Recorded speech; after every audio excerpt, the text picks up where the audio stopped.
Começa agora mais um podcast do pastor Esdras Carvalho. Bíblia, teologia, aprendizado e edificação. Seja muito bem-vindo. Podcast com o pastor Esdras Carvalho.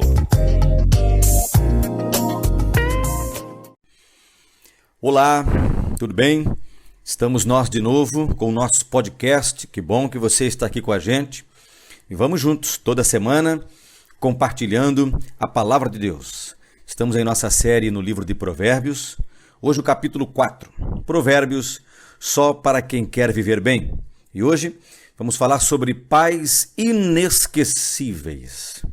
Capítulo 4 de Provérbios, versículo 1, diz assim: Filhos, escutem a instrução do pai. Estejam atentos para que obtenham o entendimento, porque eu lhes dou boa instrução.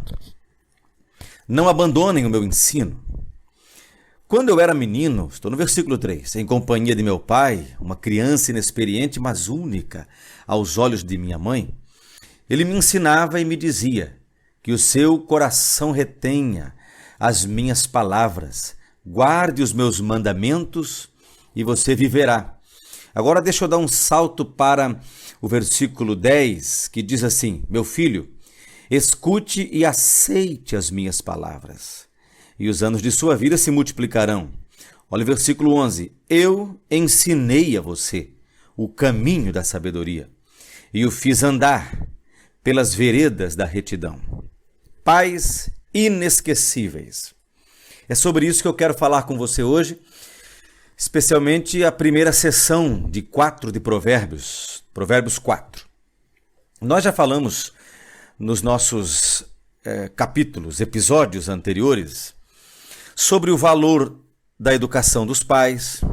Se você ler, por exemplo, o capítulo 1 de Provérbios, a gente falou sobre isso, quando o que o pai ensina a um filho tem a ver com instrução e orientação e correção. Quando no capítulo 1 ainda se fala sobre o convite da sabedoria, no mesmo capítulo se fala sobre o jovem não dar ouvido ao conselho dos tolos, mas sempre ao conselho dos pais. Aí lá no capítulo 2 falamos sobre a excelência da sabedoria. No 3, os conselhos dados aos moços. Falamos, então já tem vários áudios nossos por aqui, falando sobre a importância da educação que os pais dão aos filhos, mas com mais ênfase a importância de os filhos darem atenção ao que ensinam os pais. Agora, no capítulo 4, eu não quero cair em repetitividade. Quando a gente lê o versículo 1, por exemplo, está de novo repetindo o mesmo conselho. Filhos, escutem a instrução do pai. Estejam atentos para que obtenham o entendimento, porque eu lhes dou boa instrução. Não abandonem o meu ensino. Ok, isso está dito e está repetido, mas e o que não está dito de forma expressa, mas está no texto? Aquilo que a gente pode chamar de implícito, hein? Você já parou para pensar nisso quando leu o capítulo 4 de Provérbios? Pois bem, deixa eu lhe dizer o que está implícito. Quando o texto diz assim, filhos, escutem a instrução do pai, está implícito tratar-se de um pai que dá instrução ao filho. Estejam atentos para que obtenham o entendimento. Versículo 2 agora. Porque eu lhes dou boa instrução. Está na cara, está explícito. É um pai que assume, que afirma, eu dou instrução boa para vocês. Então a pergunta que deve saltar diante de nós é, se você que está me ouvindo agora é pai, a pergunta é, você tem dado instrução aos seus filhos? É disso que eu quero falar hoje. Você pode se enquadrar no valor implícito do versículo 1 de Provérbios 4? Filho, escuta a instrução do pai. Ou seja, você é um pai que dá instrução e que, portanto, o filho deve ser chamado a atenção para que dê ouvidos a essa instrução? Porque essa é uma lacuna que se abriu com os nossos dias. Pais que já não dão mais instrução aos seus filhos. Pais que terceirizam a educação dos seus filhos. Pais que estão ausentes dos seus filhos, ainda que sejam pelos motivos mais genuínos, mais legítimos possíveis, como trabalhar bastante para dar conforto à família, mas há um erro cometido aqui. A pergunta é: você tem sido um pai que gasta tempo, que ocupa tempo para sentar com seus filhos e dar instrução a eles? Eu gosto de perguntar algumas coisas, eu falei sobre isso na igreja, e eu gosto de perguntar o seguinte: pai, você conhece o nome do melhor amigo do seu filho? Da melhor amiga da sua filha? Você sabe quais são os gostos, quais são as predileções dos seus filhos? No que diz respeito a músicas, filmes, etc, etc e etc. Você conhece os detalhes da existência dos seus filhos? Porque senão, provavelmente você é um pai que está ausente dos seus filhos. E você que é jovem, está me ouvindo, saiba disso, ponha na sua agenda: quando eu for pai, eu tenho que diminuir minha carga horária de trabalho e estudos para dedicar tempo aos meus filhos. Porque senão, não haverá educação no modelo que o livro de Provérbios ensina. E se nós queremos ser sábios, então nós temos que ser pais que instruem os seus filhos. A pergunta é, já que o texto diz: filhos, escutem, eu pergunto: e os pais estão falando? O versículo 2, eu lhes dou boa instrução. Esse pai está dando boa instrução aos seus filhos? Veja como isso é mais profundo do que a gente pensa. No versículo 3, você se lê com pressa, não percebe. Mas se lê com atenção e pensar no significado das frases, vai notar uma coisa. Ele fala assim, quando eu era menino, em companhia de meu pai, uma criança inexperiente, mas única aos olhos da minha mãe. Há uma carga emotiva nesta lembrança. Há um afeto expresso quando esse sábio descreve as memórias que ele está tendo agora. Portanto, a verdadeira instrução que o pai dá ao filho, e aqui eu estou falando do pai mesmo, aparece a expressão mãe, único aos olhos da minha mãe, mas é uma mera narração da memória afetiva que esse filho está trazendo para as páginas da sabedoria bíblica. Aqui está se dirigindo de modo direto à figura masculina, o pai que dá instrução. E aí eu quero que você note o seguinte: quando no versículo 3 ele diz, quando eu era menino, em companhia, olha a palavra companhia de meu pai. Ele está fazendo aqui para a gente a demonstração de uma memória afetiva. Ele tem gravado na sua memória momentos de companhia, de comunhão, momentos de íntima relação, de afeto, de conversa, de diálogo, de instrução que ele tinha com seu pai. E até dá para imaginar assim uma cena, porque ele fala, né, eu era uma criança única aos olhos da minha mãe, quer dizer, parece que a mãe, deixa eu tentar desenhar uma cena que pode ser imaginada aqui nesse texto. Parece que a mãe está fazendo tricô numa cadeira de balanço na sala, e lá numa outra poltrona o pai tem o menino no colo, um menino de 6, 7, 8 anos no colo, e está dando instrução para o seu filho: meu filho, escute o que o pai quer dizer para você. Essa é uma cena que você pode ter na sua mente. E a pergunta continua: tem acontecido isso dentro da tua casa? Algo parecido? Algo semelhante? Que memórias o seu filho tem a seu respeito? Que memórias seus filhos terão a seu respeito? Quando eu era menino. Isso fala de memória. Se você continuar no texto, você vai perceber, por exemplo, no versículo 5, que ele vai dizer assim, adquira a sabedoria, adquira o entendimento, não se esqueça, nem se afaste das minhas palavras. Veja, não se esqueça, ele apela para onde? Para a memória. Memória esta que no versículo 3, ele mesmo recorreu a ela. Ele recorreu à sua memória para dizer, eu tive um pai que me deu instrução. Ele me dava a educação e a minha mãe me via como uma criança única. Ele apelou para a memória e agora ele apela para os jovens a quem ele aconselha. Não se esqueça. Você sabe que o Augusto Cury, que é um dos psiquiatras mais famosos, mais conhecidos do Brasil e também muito conhecido no mundo, ele costuma dizer que a memória não se deleta.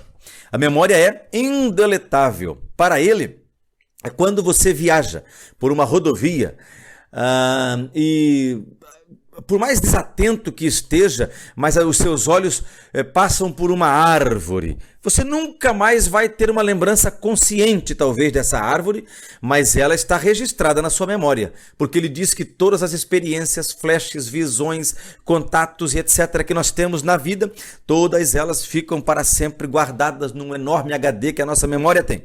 A questão é que a memória se organiza por necessidade. Então, como eu tenho necessidade de usar a minha memória constantemente para ver o caminho da minha casa até a igreja que eu pastoreio, então eu tenho esse trajeto gravado na memória e cada vez que eu ligo o carro eu vou sempre pelas mesmas ruas, porque a minha memória usa sempre essa informação. As informações que eu não uso, eu não recorro a elas, não as acesso, mas elas estão lá. Pois bem, o que o sábio quer dizer aqui? Quando ele fala não se esqueça, se a gente aceitar a teoria do Augusto Cury, o que ele quer dizer é: não deixe cair numa gaveta recôndita da sua memória os principais conselhos do seu pai. Não deixe cair no esquecimento, naquele lugar que a sua memória não vai visitar outra vez, não vai acessar mais.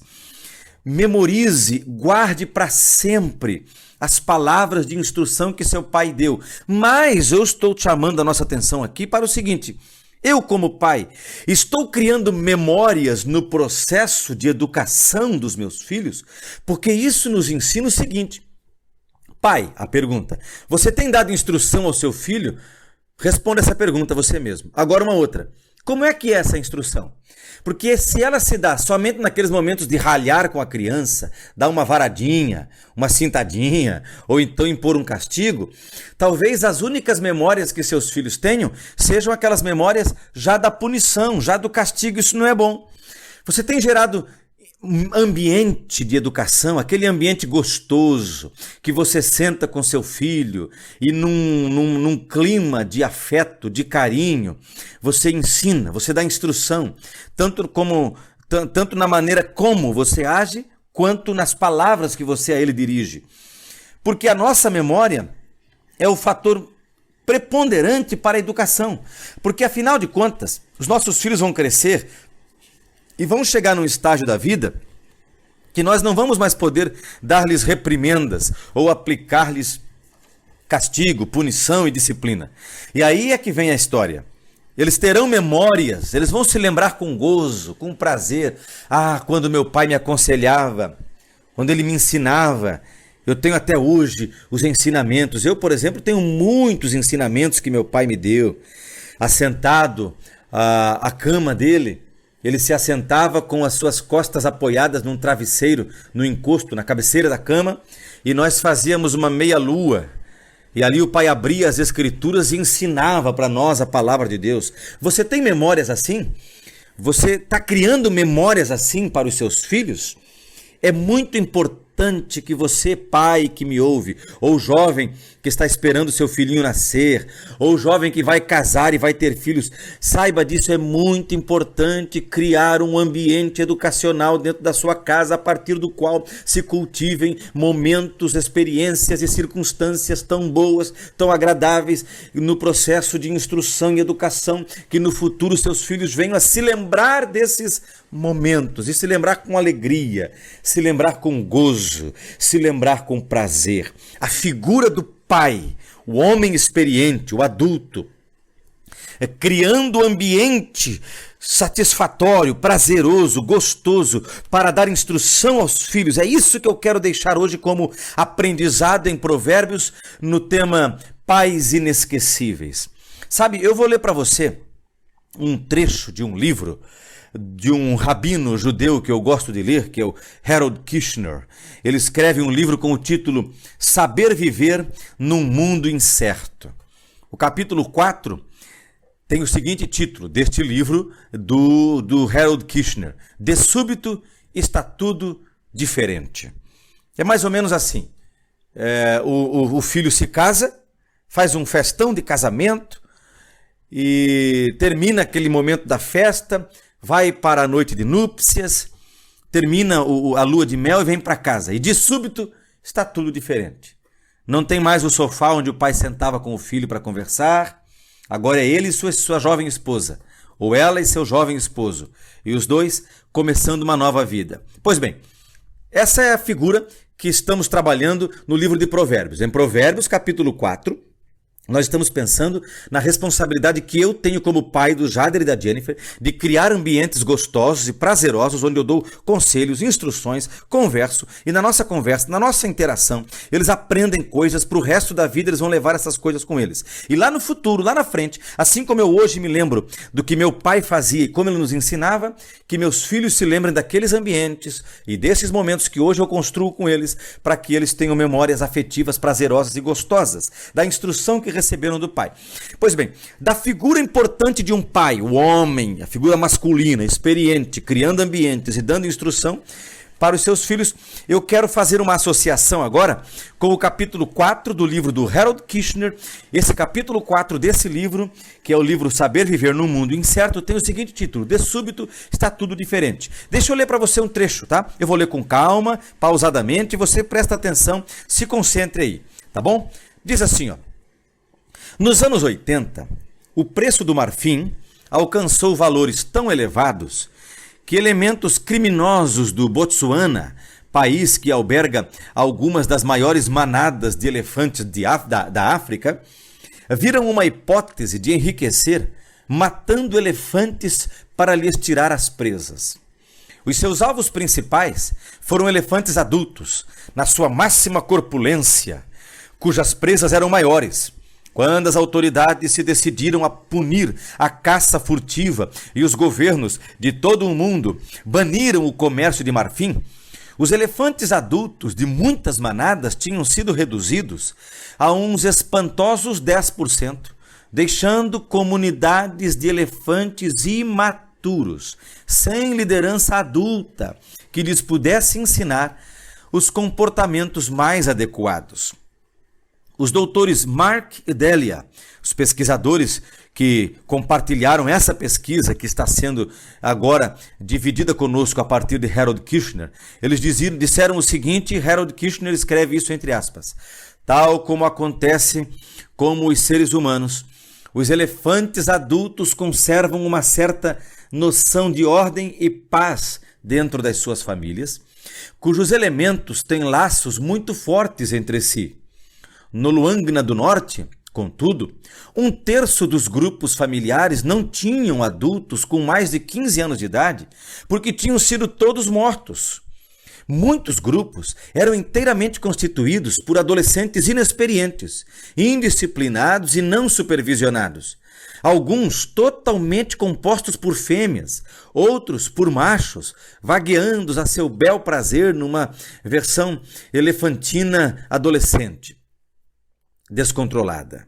Em resultado desta mudança, as unidades familiares do Luangna do Norte eram menos coesas e os adolescentes mais agressivos do que em populações que não tinham sofrido a caça furtiva, ou seja, nessas havia adultos que mentoreavam, ensinavam, educavam os adolescentes. Aquilo que os pesquisadores Owens aprenderam a observar nos elefantes, e o que eu aprendi lendo o livro deles, diz Harold Kushner, é que, atenção, a estrutura social de uma sociedade, quer seja humana ou animal, desaba quando não há adultos disponíveis para modelar comportamento maduro e adequado para os jovens do seu grupo. Sim, queridos, a história da sociedade humana, desde a altura em que nossos antepassados viviam, lá nos tempos mais remotos, tem sido a história de gerações mais velhas a ensinar as mais novas, o que os anciãos aprenderam com os seus anciãos, e da geração mais nova a depender deles para lhes ensinar o que precisam saber. Se eliminarmos essa aprendizagem por modelagem, abrimos caminho para o caos. Observe então como a figura do pai, experiente, maduro, passando instruções aos filhos, é importante. Lá do mundo dos elefantes, sai um casal de pesquisador que compartilha a falta que fizeram os adultos aos adolescentes, e sai a associação que faz o rabino Harold Kushner, de pais ausentes dos seus lares e o comportamento indisciplinado, rebelde dos seus filhos. Portanto, fica para nós a máxima: pai, você tem sido uma figura madura, experiente e presente na educação dos seus filhos? Você tem criado memoriais da educação que você passa aos seus filhos? Você sabe que seus filhos, assim como você, têm memória curta e se esquecem das coisas? E se você quer que eles tenham as principais balizas da vida, as principais diretrizes para viverem de modo sábio, você precisa ensinar isso agora aos seus filhos e ensinar de tal modo que isso se consolide. E a consolidação depende de você construir memoriais na mente dos seus filhos. Você sabia que Deus se preocupou em estabelecer memoriais para que nós não nos esquecêssemos hoje das principais doutrinas da vida cristã? Por exemplo, em Êxodo, no capítulo 12, a partir do versículo 21, antes da última praga, a 10ª, a praga da morte dos primogênitos, Deus estabelece a primeira Páscoa. É o cordeiro pascal que vai ser morto, sacrificado, e o seu sangue aspergido nos umbrais das portas. E aí o anjo da morte vai passar pelas casas dos israelitas, dos judeus, e não vai matar os seus primogênitos, porque o sangue do cordeiro da Páscoa, uma prefiguração, um apontamento profético do Cordeiro de Deus que morrerá pelos pecados do mundo, lá no Monte Calvário. É Deus estabelecendo um memorial. O povo judeu nunca mais deixará de celebrar a Páscoa. Nos tempos do Antigo Testamento, prefigurativamente, apontando para o Cordeiro de Deus. Pós-morte e sacrifício de Jesus, ainda hoje estamos agora vivendo a Semana Santa, a Semana da Páscoa. Esse podcast está publicado na quinta-feira que antecede a Sexta-feira Santa. O domingo de Páscoa vem logo à frente. É um memorial que Deus criou para que não nos esquecêssemos da Páscoa. Mas tem mais do que isso. Lá no livro de Josué, no capítulo 4, versículos 6 e 7, por exemplo, Deus dá a ordem que para que passem pelo meio do Jordão, Josué tire também, ao passar, pedras do meio do Jordão para construir um altar. Altar este que servirá de memorial. Veja o versículo 6. Para que isto seja por sinal entre vocês. Estou lendo Josué 4 e 6. E no final, ou melhor, e no futuro, quando os seus filhos perguntarem: o que significam estas pedras para vocês? Respondam que as águas do Jordão foram cortadas diante da arca da aliança do Senhor. Quando a arca passou, as águas do Jordão foram cortadas. Estas pedras serão para sempre, por memorial aos filhos de Israel. Veja, para que as gerações futuras não se esquecessem do milagre que Deus operou para que Israel pudesse entrar na terra prometida. Veja que Josué cumpriu a risca. Versículo 19 do mesmo capítulo 4. O povo subiu do Jordão no dia 10 do primeiro mês e acamparam em Gilgal, do lado leste de Jericó. E foi em Gilgal que Josué levantou as 12 pedras que haviam tirado do Jordão. E Josué disse aos filhos de Israel: quando, no futuro, os filhos perguntarem a seus pais: o que significam estas pedras? Expliquem aos filhos de vocês, dizendo: Israel passou em seco este Jordão, porque o Senhor, o seu Deus, fez secar as águas do Jordão diante de vocês, até que vocês tivessem passado, como o Senhor, o seu Deus, fez com o Mar Vermelho, que ele secou diante de nós, até que tivéssemos passado, para que todos os povos da terra saibam que a mão do Senhor é forte, a fim de que vocês temam o Senhor, seu Deus, todos os dias, todos os dias, todos os dias, que os anos não apaguem da memória os grandes feitos do Senhor. Mas não para por aqui. Jesus Cristo estabeleceu um memorial para a sua igreja. Quando ele celebra a ceia, Ele estabelece a ceia como um ato memorial. Você lê em Marcos e em Mateus sobre Jesus participando da última ceia, mas é em Lucas que nós temos o detalhe de que Jesus estabelece definitivamente como memorial. Em Marcos e em Mateus, Jesus apenas diz: esta é a última vez que eu participo da ceia com vocês. Mas em Lucas, ele estabelece isso como memorial.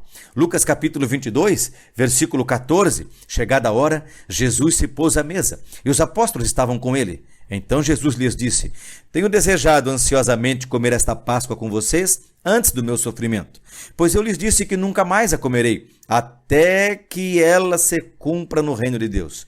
E pegando um cálice, depois de ter dado graças, disse: peguem e repartam entre vocês.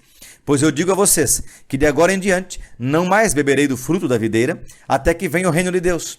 E pegando um pão, tendo dado graças, o partiu e lhes deu, dizendo: isto é o meu corpo, que é dado por vocês. Façam isto em memória de mim. Veja, ele estabelece um memorial.